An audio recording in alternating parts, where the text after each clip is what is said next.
네, 오늘은 로스 이펙트라는 제목으로 좀 얘기를 해볼 건데요. 리더십에 관련된 이야기입니다.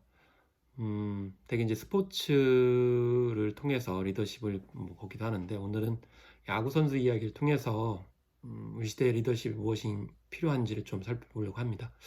되게 야구에서는 큰 돈을 들여가지고 비싼 선수들 데려오는 그래서 이것을 이제 뭐 일종의 월드 스타들을 구성해서 슈퍼스타의 경제학이다 이렇게까지 또 얘기를 하는데, 그럼 비싼 선수들을 그렇게 데리고 오면 과연 효과가 있는지에 대해서 여러 가지 설랑설레했죠. 그런데 비싼 선수들을 모아놓으면 우승할 수 있느냐? 그렇지 않는 경우가 많다라는 거를 뭐 미국이든지 한국에서도 여실히 이제 보여줬죠. 그래서 그러면 이제 리더십 얘기를 할 텐데, 리더십이라고 하면 또 거부감을 표하는 경우도 있어요. 뭐 왜냐하면 특히 집단적으로 하는 운동 같은 경우 과연 이제 한 사람의 리더십을 가지고 성공하겠는가 뭐 이렇게 생각할 수도 있는데요. 2017년에 인디애나 대학 켈리 경영학 스쿨 교수와 시카고 연방좀비은행 연구원 둘이 리더십이 뛰어난 선수 한 명이 팀에 어떤 긍정적인 결과를 낼 수 있을지를 좀 분석을 해봤어요. 그랬더니 각 개인의 야구 실력을 합한 데이터는 그 팀 성적에 한 20% 정도의 영향을 미치는 것으로 이렇게 나타났고요. 오히려 팀워크라고 불리는 일종의 분위기가 팀 성적에 큰 영향을 미치는 것으로 이렇게 나타났습니다. 그래서 리더십이 뛰어난 한 명이 팀에 가져오는 긍정적인 효과는 무려 44%에 이르는 것으로 나타났고, 이 연구 결과를 바로 데이비드 로스 효과다 이렇게 얘기를 하고 있고, 이 데이비드 로스는 바로 야구 선수의 이름이 되겠습니다. 데이비드 로스 같은 경우 이제 어떤 선수냐면 2016년에 시카고 컵스를 우승에 올리는 데 큰 역할을 했고요. 2019년 시즌이 끝나고 로스는 시카고 컵스의 감독으로 이제 올라오게 된 상황이었습니다. 그러면 이 선수가 정말 훌륭한 선수냐?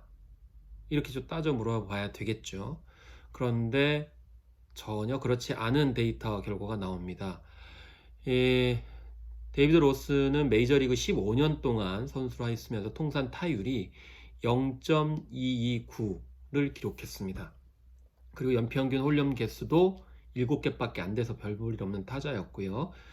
그나마 포지션이 투수였기 때문에 15시즌을 버텼고, 그것도 백업 포수였습니다. 뭐 100경기 넘게 뛴 시즌이 딱 한 번밖에 없고요. 또 시카고 컵스가 레스토와 FA 계열할 때도 전담 포수로 이렇게 데려가는 그런 커리어가 있는데, 연봉을 보면 310만 달러입니다. 그런데 메이저리그 연평균 연봉이 한 400만 달러 되니까 평균에도 못 미치는 그런 정말 여러모로 백업 포수이면서도 그렇게 내세울 것 없는 그런 선수로 이제 보이게 되는 것이죠. 그래서 어떻게 이런 선수를 컵스의 감독으로 임명했느냐? 이 선수는 리더십이 뛰어났습니다. 그래서 선수 시절에도 라커룸 내 분위기를 하나로 만드는 데 탁월했고요. 또 타격성적은 변변치 않았지만 일종의 존 레스터의 보스턴 시절부터 일구 속루 약점을 커버하는 역할도 단단히 했습니다. 그리고 무엇보다 팀을 하나로 묶는 능력을 발휘했는데, 이 컵스의 일루수 앤서니 리조 같은 경우는 로스는 내 인생의 최고 멘토다 이렇게까지 밝힐 정도로 찬사가 이루어졌고요. 또 무엇보다도 고연봉 베테랑 선수부터 저연봉 어린 선수들까지 두루두루 친하면서 소통을 원활하게 만들었고, 쇼맨십과 유머 감각도 뛰어났다고 이렇게 합니다. 특히 은퇴 후에는 미국 댄스 경연 프로그램에 출연해서 춤 실력을 이렇게 선보일 정도로 또 춤솜씨도 드렸다고 하는데요. 이게 이런 어떤 측면들이 과연 리더십과 영향을 주고 효과가 있겠는가? 이런 것을 뒷받침하는 또 연구가 있었습니다. 바로 미국 버팔로 대학의 케이트 베주르코바와 체스터 스펠은 메이저리그 구단의 팀 조직력을 살피는 연구를 했는데, 이 팀 성적을 계산한 결과 갈등 관리 실패는 플러스 마이너스 3승, 즉 6승, 6승의 차이를 가지고 있을 수 있다라고 이렇게 얘기를 했습니다. 그래서 이 연구에서는 비슷한 스타일의 선수들이 모였을 때는 오히려 성적이 떨어졌고요.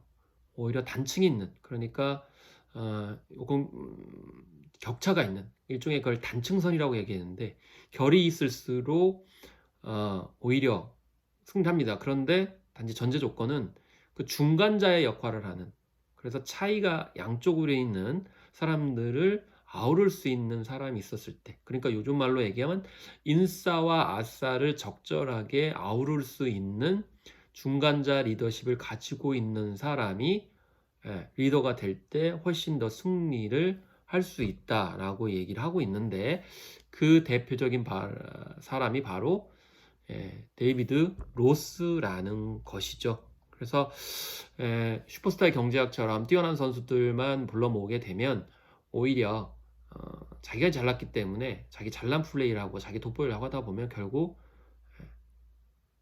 팀 성적이 나빠질 수밖에 없는 그런 상황이 되고요. 그렇지만 이제 양극단에 격차가 있는 사람들이 또 많은다 하더라도 그것을 중간에서 아우를 수 있는 사람이 있었을 때 팀 성적이 좋을 수 있다, 이렇게 얘기를 하고 있는 거죠. 그래서 우리가 리더십이 필요한 거는 정말 뛰어난 엘리트, 실력이 출중한 사람이라는 측면이 아니고, 이런 양쪽 혹은 다양한 구성원들을 전체적으로 이해하고 그들을 대변하고 아우를 수 있는 사람이 리더십이 돼야 된다. 그래서 우리나라의 뭐 엘리트들이 다 리더를 하는 경우에 제대로 역할을 못하는 것은 바로 전체 구성원들을 다 중간자적인 관점에서 네트워킹 시키지 못하기 때문이다라는 거죠. 그래서 성적이 좋으면 반드시 좋은 감독이 되느냐? 그렇지 않을 수 있고요.